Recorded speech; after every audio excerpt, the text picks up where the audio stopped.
Hal ini diungkapkan Menteri Pertanian Syahrul Yassin Limpo saat berada di kediaman orang tuanya di Jalan Haji Bau, Makassar pada Jumat malam.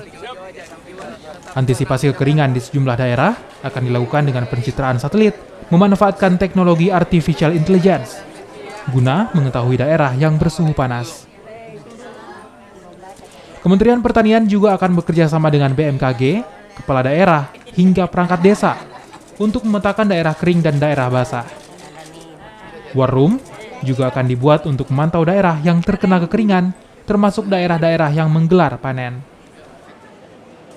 Saya lagi melakukan evaluasi dengan pencitraan satelit dengan menggunakan artificial intelligence, ya, untuk mengetahui daerah-daerah mana dengan suhu kepanasan. Tentu ini kerjasama, tidak boleh sendiri. Kementerian Pertanian ini nggak boleh sendiri.